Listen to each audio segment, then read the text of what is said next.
Biden is meeting Russian President Vladimir Putin in their first meeting since Biden took office earlier this year. Both sides say they are hopeful that talks can lead to more stable and predictable relations, even though odds remain over arms control, cyber hacking, election interference, and Ukraine.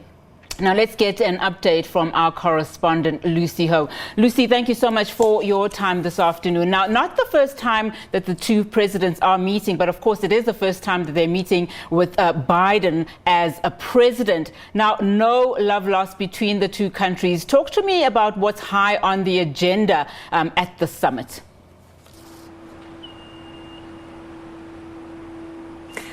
That's right. It's certainly not the first time that Vladimir Putin and Joe Biden have met, but it is the first time that they are meeting as equals, with Biden, of course, traveling in now as US president. There is not expected to be any major diplomatic breakthroughs in this meetings. In fact, both sides have been working hard to temper expectations.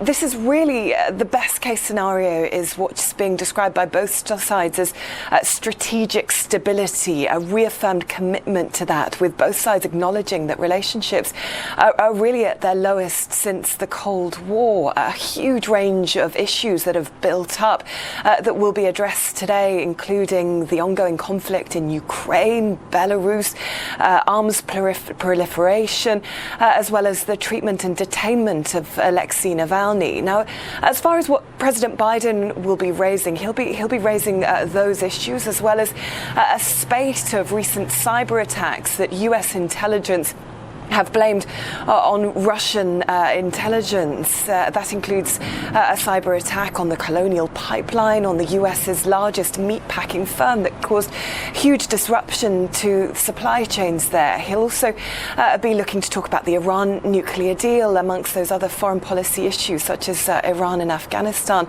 As far as President Biden is concerned, I mean, he feels that sanctions imposed on Russia have undermined Russia's economy, and has been heavily critical of those interventions from Western powers about the treatment of Alexei Navalny and the imprisonment of Alexei Roman Protasevich in Belarus, saying that this is really Western meddling in Russian internal affairs. So lots of very difficult issues to address. And again, we're not expecting any major breakthroughs on those issues.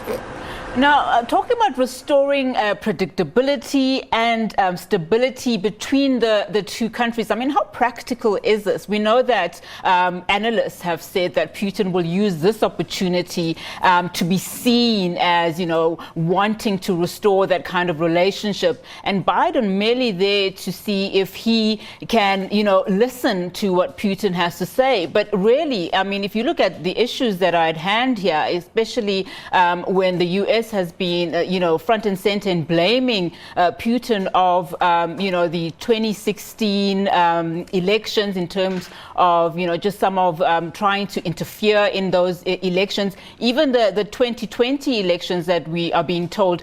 What are the practicalities that there will be this predictable relationship as we're hearing?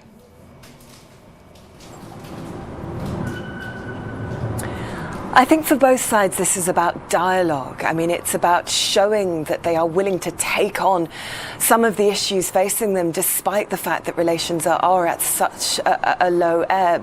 Really, this is about, according to Joe Biden, trying to establish some degree of predictability and stability in terms of this relationship, given what we saw in the 2016 election, given that slew of cyber attacks that the US is blaming on Russia, and given those flare-ups that we've seen at the border of Ukraine. So, but you're right there to say that the Kremlin is very much painting this as a diplomatic win for Putin to get Biden in the room so early on in his presidency, to be seen as a major international player. And notably, President Putin was uncharacteristically punctual for this meeting, whereas President Biden was 9 minutes late. But some pretty frosty body language from them as they went in to that meeting, which is taking place in an 18th century villa on the banks of a lake in Geneva.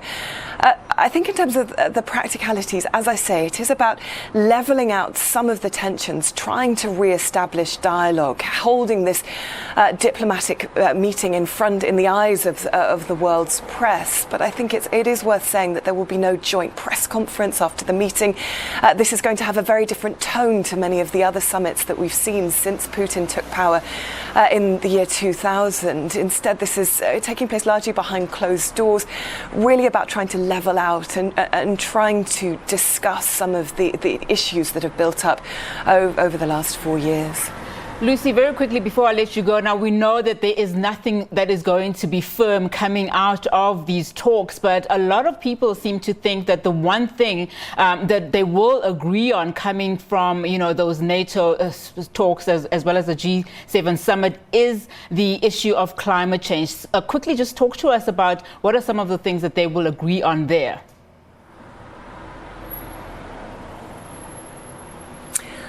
Climate change, yes, you're right. I mean, this comes, of course, ahead of the UN climate conference later on this year. And certainly there was a commitment from NATO allies on Monday that the alliance should be leading the field when it comes to the climate agenda. And part of that will be about trying to persuade China and Russia to up their climate ambitions and to really meet their targets for 2030 and 2050.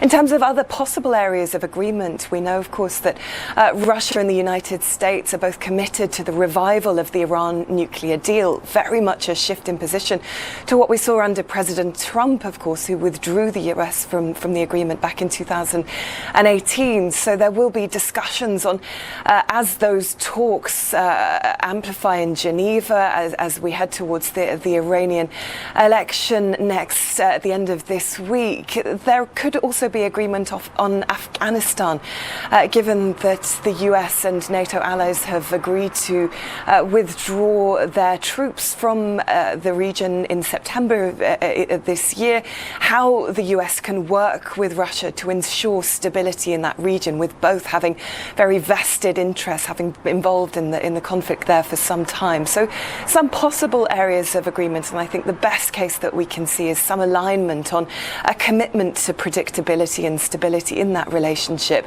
and potentially some practical areas where there could be some workable solutions in the months to come. Lucy, thank you so much for your time this afternoon and just for unpacking what is likely to happen during those talks. Thank you so much for your time. That was our correspondent, Lucy Hough. All right, obviously we will bring you more on the story throughout the course of the day here in the channel. Please stay with SA Today. Don't go away. We'll be right back straight after this.